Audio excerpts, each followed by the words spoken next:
it is clear from research being done around the Western world and even now into other parts of the world that there is a clear increase in the last 15 years in anxiety in children and adolescents. When we look at objective measures like self-harm, suicide attempts, emergency room visits, all of those have also increased in the last 15 years. So it's pretty clear that it's a real phenomenon. I dreamt that you were twisting through seven. Hey everybody, and welcome back to the Soberful podcast. Today I'm continuing the series that we've started called Parenting as Prevention. And I am really thrilled to welcome Dr. Camilo Ortiz to the show. Welcome.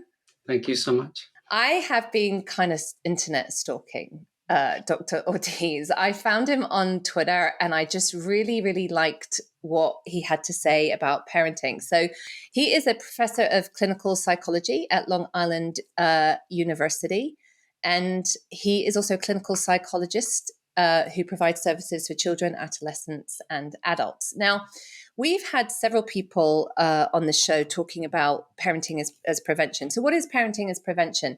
As a therapist and as a parent, I'm really interested in how can we raise children that don't become addicted to substances when they're adults, because as a therapist, I believe all of this starts in childhood and we become addicted to substances as a way to manage our internal emotional lives.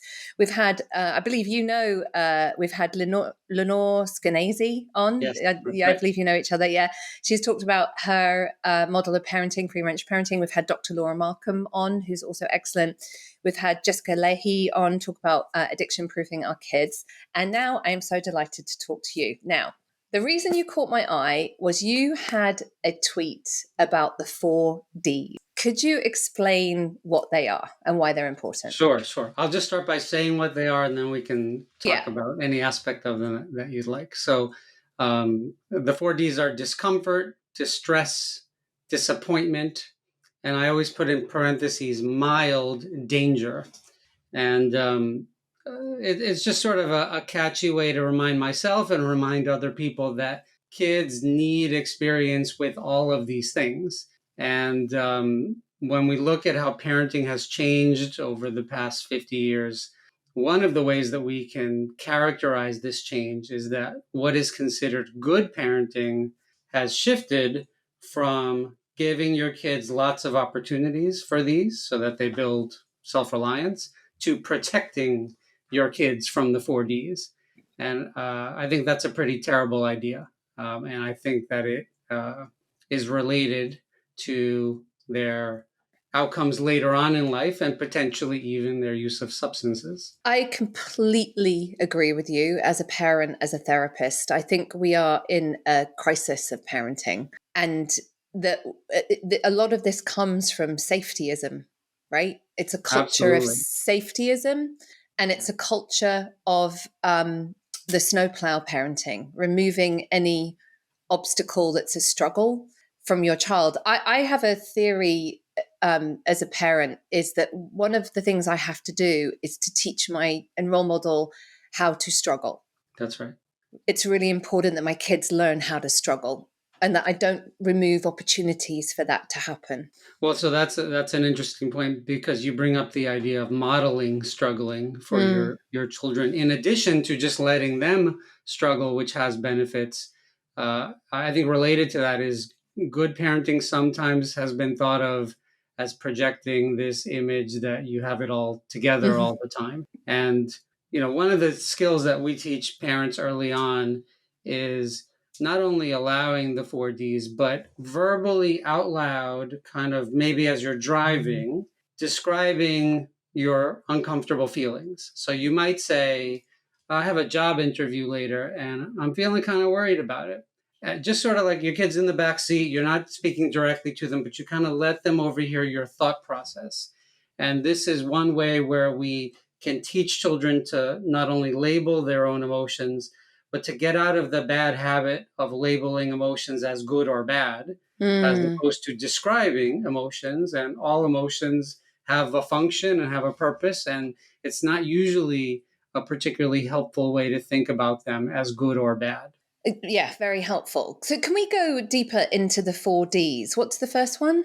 Well, in no particular order, but Okay. discomfort. Discomfort. Yeah. Oh, I mean, this is so relevant to addiction because one of the things that I have to help my clients with when you get sober is getting comfortable with discomfort and sitting in discomfort. That's probably the hardest thing to do initially. Absolutely. And there are a million opportunities as a parent to allow discomfort. And I tell this story that actually probably got me thinking about the 4Ds. I was at a gathering of parents and there were a bunch of little kids there. And I saw this little girl, she probably was 2, and it was a little hot in the person's house. And so she started pulling off her sweater. And she, like with a turtleneck, you kind of get stuck in there sometimes. And so she was stuck in there and pulling off the sweater. And I'm probably the only person who would have noticed this. But I thought to myself, well, what an interesting opportunity for her to learn some things about herself, that she can tolerate this uncomfortable feeling and she can figure out how to get out of this sweater. And just as I was watching this, her mother ran across the room and pulled the sweater off of her and said, "Are you okay?" And, that's fine. It's not going to scar her or anything. But it struck me as a missed opportunity. And this is really the way that I think about these things. It's not that there's any inherent harm in it. It's that these are missed opportunities for children to build what in my field we call core beliefs. And these are uh, general beliefs about oneself and one's ability to be successful in the world. And these little moments help us build these beliefs, what we might call an internal locus of control, as opposed to what is generally not that helpful a belief, which is what we call an external locus of control, that we're at the mercy of the world. And that in general is not a great lesson to teach kids. And we have these little moments where we can teach them that they have say and they have power in their own outcomes. Yeah, interesting. It's all these little things. And I know it's trial and error, and I know I've failed in some areas and done well in other areas. I remember when my eldest was maybe 6 or 7, when he started getting little bits of homework. And one day, we kind of like, oh, let's get a snack and do your homework. And then one day he said, I don't want to do my homework, Mummy. And I went, that's fine. You just need to tell Miss Roberts tomorrow why you didn't do it. Right? And I literally saw the connection being made. I saw him go, oh, I don't want to do that. And he did it. And you know what? I never, ever, ever to this point, they're 12 and 8. I never have to ask him to do his homework. He just does it. That's fantastic. And what I think the quality there that I talk to parents a lot about was your nonchalance about it. You didn't get activated emotionally, and you didn't show him that you were getting activated emotionally. You sort of were like, these are your options. You can do it, or you can tell her tomorrow, and it's up to you. And that sort of nonchalant parenting is at the core of a lot of the work that I do with parents. And I find that when they make that switch from a parent who is always activated and worried and working hard. I've been thinking of writing this book called Lazy Parenting, which is like lazy in the best possible way. I think love that. are working way too hard. And if they actually pull back and have more of a nonchalant approach, they will even get better outcomes and then have more time for themselves. I love that. Yeah, you're very aligned with Lenore in letting kids have. So we've just moved, and we've moved to South Alabama, which we love, and we've moved to it is a gated community, but for the first time ever, it's a community where there is a bunch of kids, and my kid, and because of the weather, it's still nice weather here. They're like, as soon as they get home on weekends, they want to go to so-and-so's house. And more often than not, they're all outside playing football or soccer. I can see them. Yeah.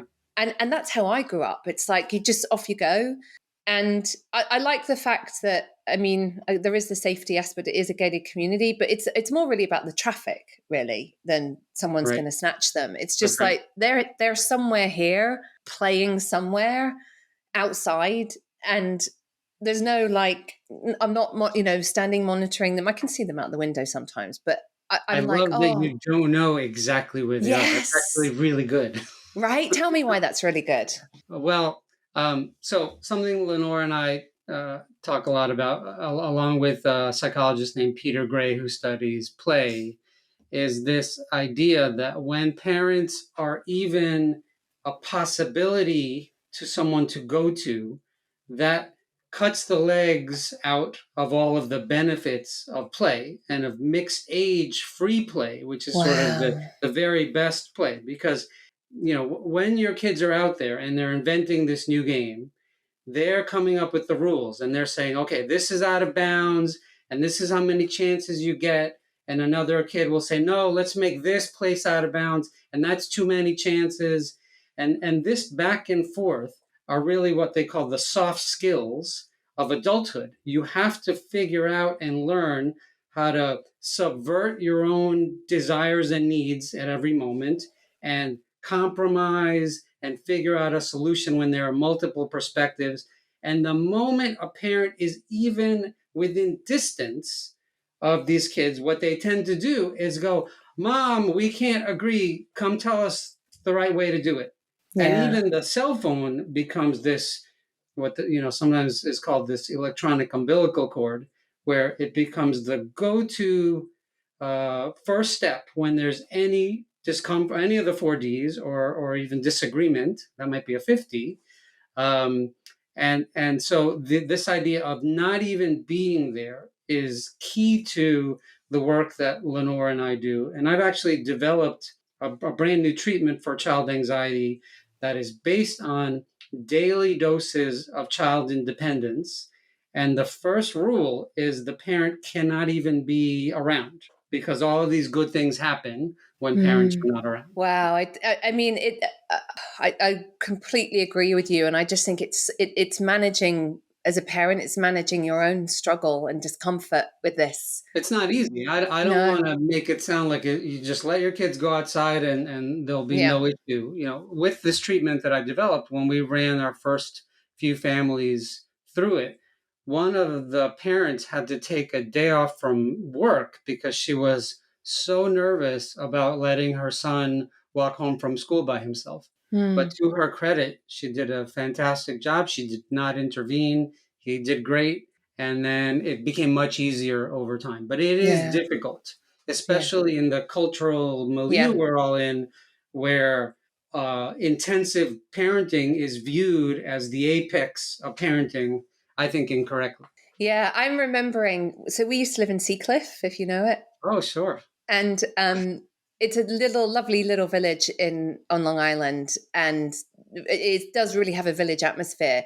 So again, it was my eldest son, and he would have been 8, 9, and we just started letting him bike on his own. And we were like, "This is where you're allowed to bike. Your friend's house was 5 minutes away. You're not allowed to go past here. You're not allowed to go there." And off he went and loved it. And it would be gone for 20 minutes and come back. And I got a text from a mum saying, seeing your son out on his own. What if there's this? And he did. One day he had a little fall and he came back and he was like, I was like, oh, what did you do? And what could you do? And I'm like I was riding my bike at 8, 9 around the neighborhood. I mean, yeah, there is more cars for sure. Like there's something we've got to talk about. But I did have that message from the mum saying, like, I don't think, she said, I don't think you should do that. I think he's too young. And I was like, oh, we like the There, free there range are parenting. there are two really important things that you just said. And the first one is that independence activities don't always go perfectly. So he fell off his bike, Mm-hmm. right? And when I assign these, or actually when the child and I figure them out, because it's a collaborative thing, we actually take out a calendar and say, on Monday, what independence activity are you going to do? On Tuesday, what are you going to do? And if you go to my website, I have a list of 100 of these. And so sometimes they go wrong. And I kind of secretly sometimes hope that some of them go wrong, because that's where we get the big growth. A child biking to the park and coming back where nothing goes wrong, that's good for him, but it's not actually as good as if he falls off his bike, and then figures out what to do, because that's Yeah. where we get the real growth. And the other thing you mentioned is this well-meaning parent who reached out to you.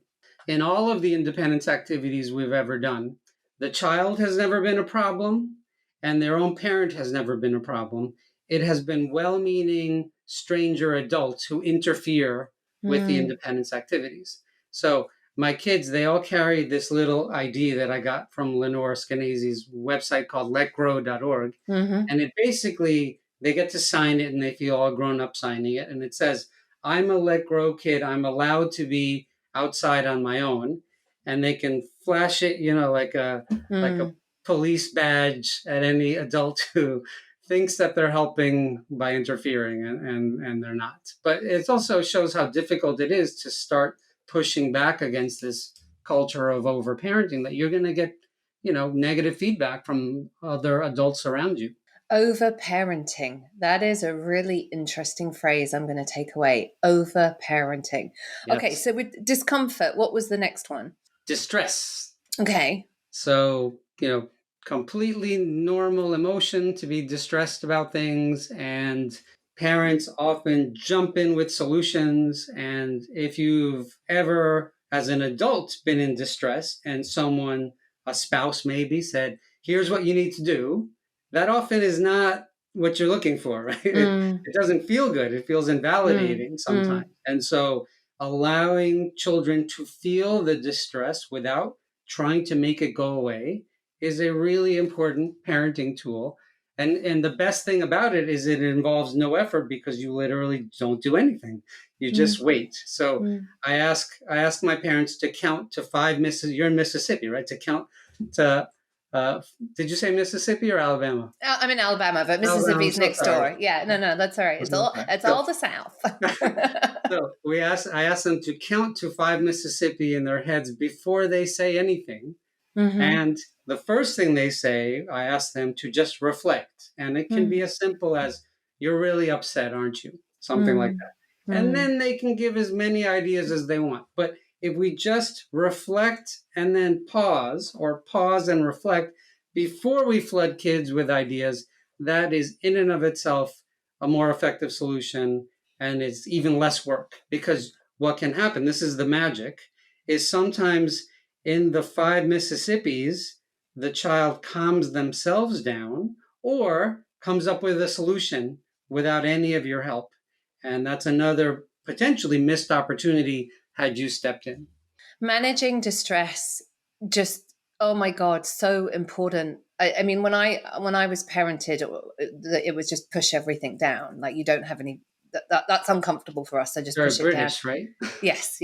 Yeah. The British family did not talk about, nobody talked about feelings, and they had a range about this of, oh, that's unpleasant.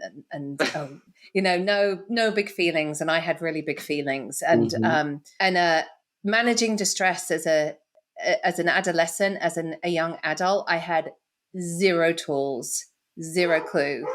And I turned to alcohol pretty quickly, because I had no idea I had a volcano inside of me, and I had no idea how to manage my own distress.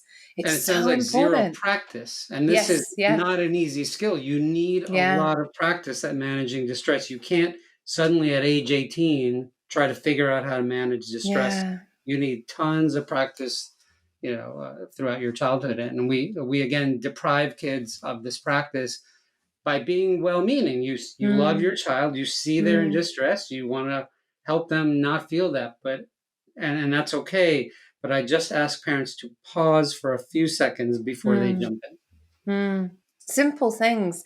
And you work with adults as well, right? I do. Yes. And you must come across adults who have these issues because they didn't learn Absolutely. how to. I see the consequences of overparenting. Either generally adults who crumble at the first adversity, or are overwhelmed by emotion. And even if they are skilled, the overwhelming emotion narrows the choices that they come up with and what to do. And so they become quite inflexible in their approach to problems. Oh, it's so fascinating. I've got my 2 boys. I'm trying to help my youngest, who's 8. Like, they get on really well. but they're just at that age where the 12-year-old is beginning to want to separate and not be so much. Yeah. And then always invents games that he always wins. And then the 8-year-old gets really, really distressed and then usually lashes out. And then he gets all upset because he did that. And I'm just trying to manage that. And I'm going to try that method. I just try and be with him and like, I'll help you emotionally regulate. And we talk about emotional regulation and taking some deep breaths and that kind of stuff. But maybe I'll try your approach, I think. Yeah, even before suggesting taking deep breaths, which can imply that we need the emotion to go away. We call this in my business affect labeling. And it's basically, it's pretty interesting. So they've done a lot of studies where they hook people up to all sorts of physiological equipment. And they do this with couples. And they will, let's say, they will show a very sad movie to one person in the couple. And so the person feels sad. And then the other person is instructed to just reflect what they're seeing. And so they will say something as simple as, you seem sad. And you see the physiological arousal just come down by just having someone label your emotion. And so with your son, you might say, that seems unfair that he always wins, or you're frustrated. And you might notice that he will say something like, yeah. And so now he's talking and he is regulating his own emotion. And then at that point, totally acceptable to say, what do you think we can do about it? Something like that, where you share the responsibility for a solution instead of you giving him the solution. So it's these little changes that I think can make a big difference. Thank you. I will try that one. Yeah, I've been trying to work on just letting him have his feelings. But yeah, I can see your point now. Being able to manage your own distress, it's such an important tool because we will just use, I mean, that's the majority of my clients. They are using alcohol to manage discomfort and distress. And disappointment, number 3, right? Disappointment. So tell me about that. Well, that one I think is pretty similar. It's just when things don't go a child's way. And I saw a good example of this the other day where I was talking with a parent about the tooth fairy. And she was telling me that in her town, she has started to hear that when a child loses a tooth, the tooth fairy is now leaving money to all of the children in the family. Oh, God. Because they are disappointed that they're not getting money. And so this strikes me as a good place to start, that we don't need to do that. They can feel disappointed that they didn't get the money, especially because they all have teeth and they're going to lose them. So it's not even unfair in the long run. That's just like the giving everybody. I hate this. It drives me crazy. Giving everybody a trophy. It drives me right. It's because first. I mean, I don't want to. It's a business, right? Sure. And I don't want to deprive anyone of their business, but don't give my kid a trophy. He turned up a few times. He ran the wrong way. He didn't score any goals. Doesn't deserve a trophy. Like I loathe that we are at that point, and it's to say it's crept into lots of places. And again, I want opportunities. I always want to say that, like, just as the things I do incorrectly, I'm not going around judging other parents. I'm sort of observing and learning. And I was they were playing soccer, and it was inside, and it was the youngest one. He was about 6 or 7, and the soccer finished, and they put away the goalposts. And one kid had a meltdown because he hadn't scored a goal. We were all leaving. The mum went over. What happened? I'm sure. Guess what happened? Yeah, the mum went over, dragged the goalposts out, got the ball. Oh, don't wait. Just needs to score a goal. Let him score a goal so he's happy. And I was like, that would have been a perfect opportunity to help him learn to deal with disappointment. So again, super well-meaning mom. Yeah, it's an A+ for caring. Yeah, it's what we don't see is. He would have regulated himself over time, and that would have been a really important moment for him. So I think the 4th D is maybe the toughest one, which is danger. Oh. And so we talk with parents a lot about risky play and the advantages of risky play, and it is really plummeting. And so there are surveys actually done yearly about things like they ask kids, in the past week, have you climbed a tree? And even something like that has plummeted over time. And so kids, again, and this, in some ways, this is a harder one for parents to change, but I think in some ways it's an easy one for them to understand, that if a child has no experience with risk, they're going to be bad at assessing it when they're older and bad at coming up with solutions. And it's actually more dangerous in the long run if they've never had experience with physical risk and physical danger. And so if you can give them small doses of it throughout childhood, and that can mean whittling with a stick, it can mean chopping vegetables, it can mean giving them a list of 5 things to get at the supermarket while you're in one aisle and they're in another aisle. We have tons of them. They will actually be safer in the long run. But it's a tough one because they can get hurt. That is so hard for parents. Yeah. I just look back to my childhood because I'm Generation X, and are you Generation X? Me too. Yeah. Yes. We were raised with benign neglect, Yes, right? right. We were the generation that off we went in the summer holidays at 8 a.m. We came back when we were hungry or when it was dark, and I was up to all sorts, and we were all up to all sorts. We were finding an abandoned car, or like we were in the woods where we weren't meant to be.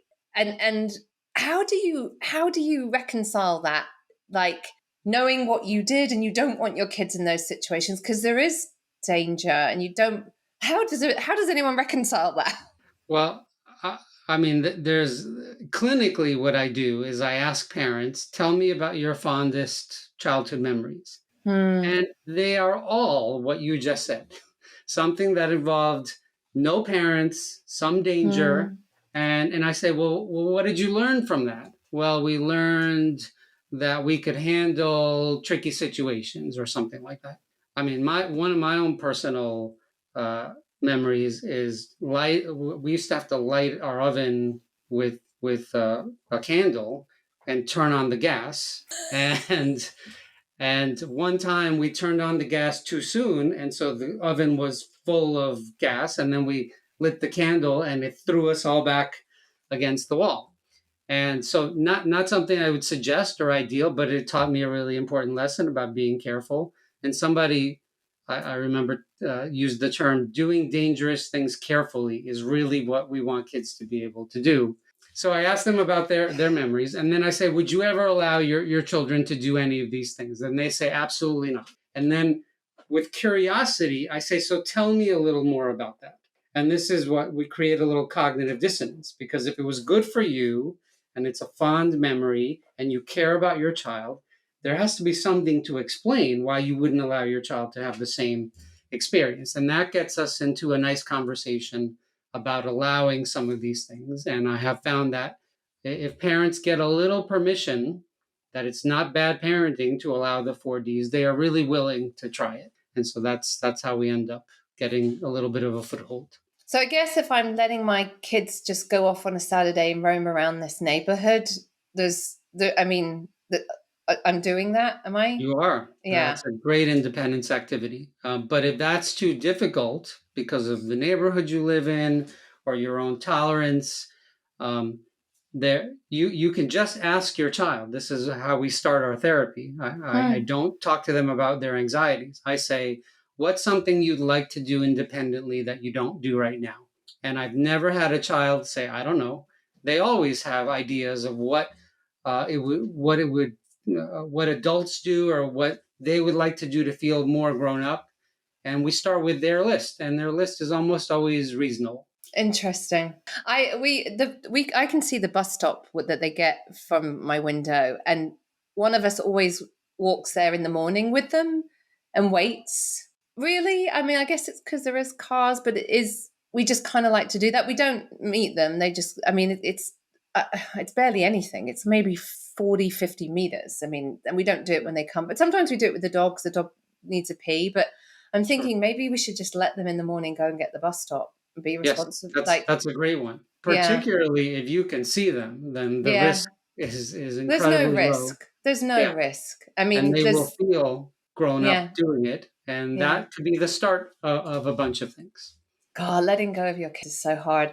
I'm noticing from your tweets as well. So the 4Ds was what intrigued me, but you do also talk a lot about anxiety increasing. And are you seeing a lot of that in your practice? Absolutely, and it is clear from research being done around the Western world and even now into other parts of the world that there is a clear increase in the last 15 years in anxiety in children and adolescents, and Mm. it's not even subjective, because some of these surveys will say, "How anxious have you felt in the past week?"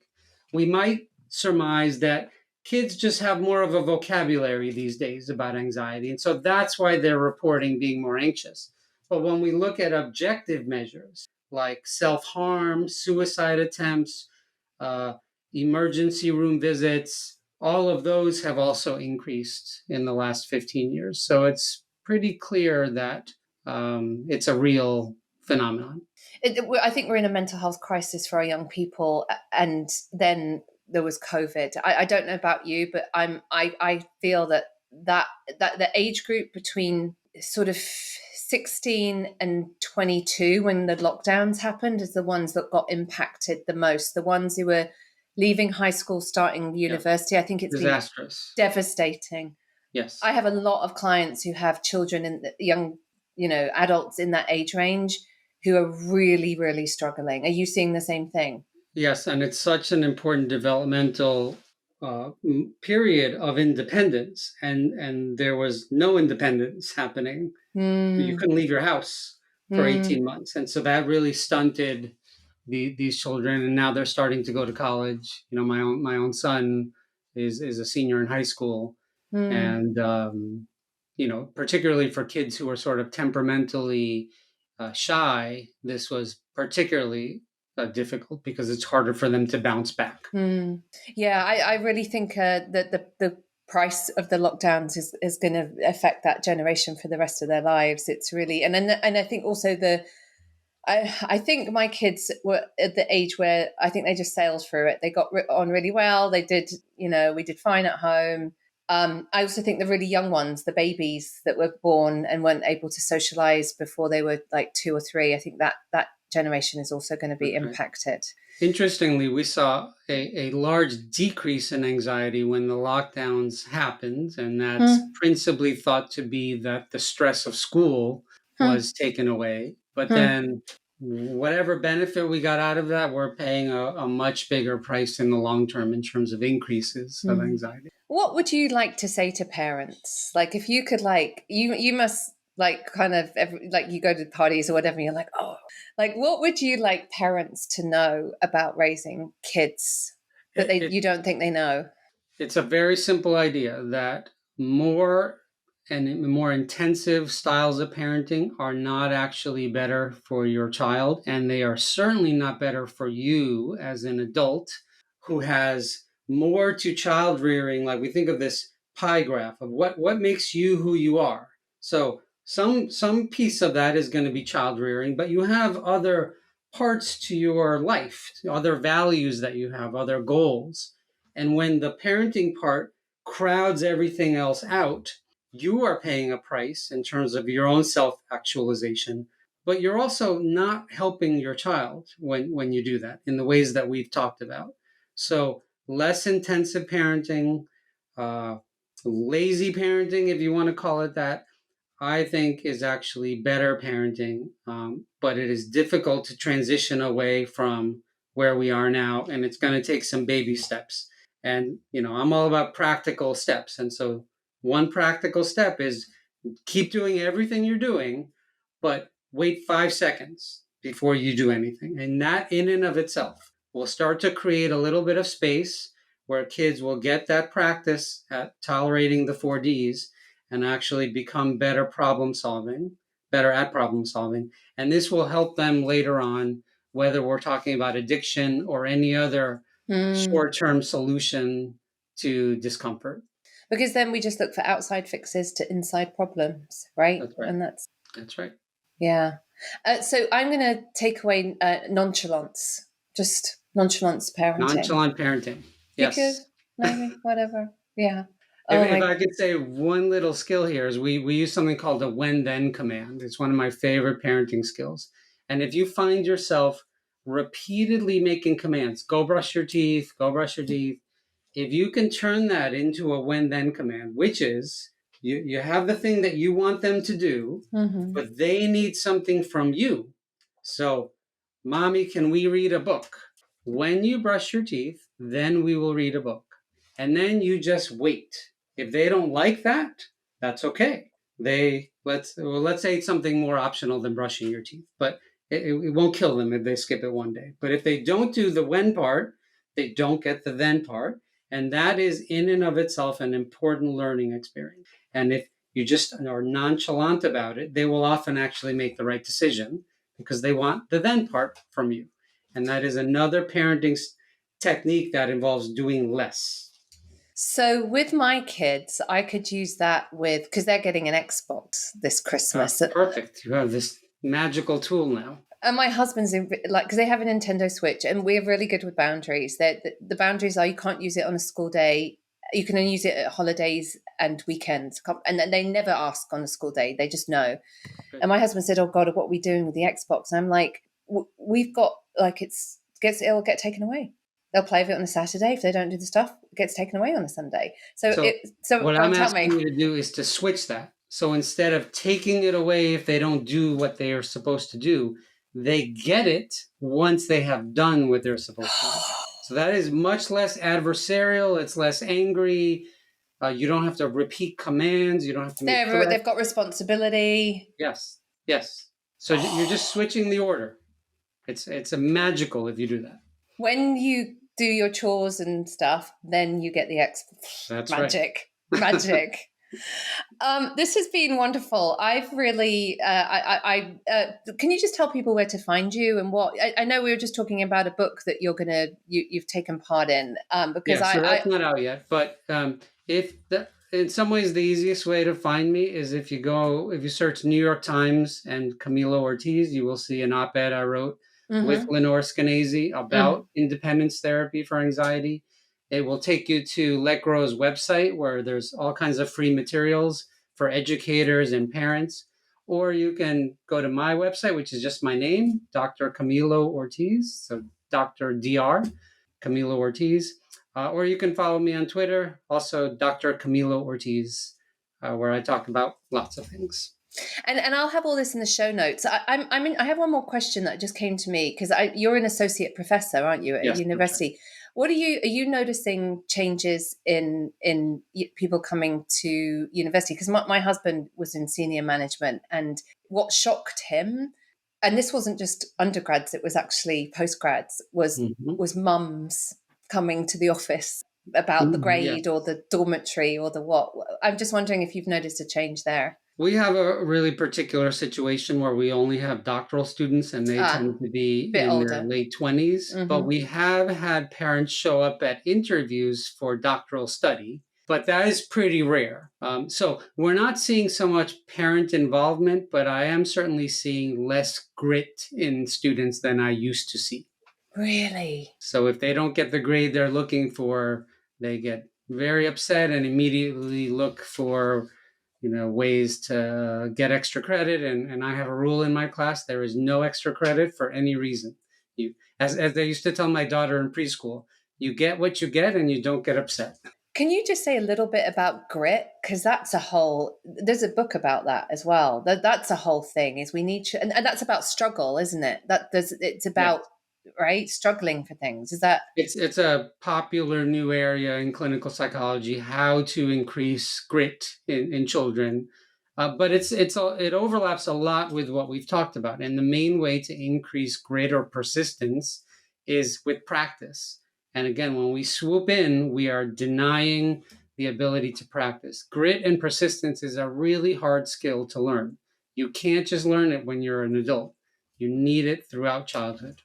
And that's the interesting bit, because I think that's the hardest bit for parents, because I left home at 16 and I wasn't parented, mother with mental health. It was really hard. I was hooked on drugs, blah, blah, blah, blah, blah. Really, it was really bad. And then I got sober, and all of that added up, right? It just pushed me into getting sober. And I have I've done a massive amount of work on myself, personal development, all of that kind of stuff. And it's like, I want my children to have what I have, but I don't want them to go through what I went through to get it. That's right. So there's probably a nice middle ground. Yeah. Well, what you went through it may have even been unhelpful to you, Mm, but the solution to that, and I see this a lot in parents who have struggled, is they think the complete opposite is the better solution, no struggle. And it's mm, actually like a curve where mm, a good amount of struggle is actually the right amount. Moderate mm. to a little more than moderate struggle is the right amount. Yeah, I think that's the takeaway for everybody. I could talk to you all day. I find your work fascinating and so Thank you. important. Thank you. We will put everything out in the show notes. Thank you for spending this time with us. I know that many of the people listening to this who are raising children and those who've got young adult children who are struggling, that there is, there is answers and stuff out there. And I, urge you. Do you do clients over Zoom or do you just do them in?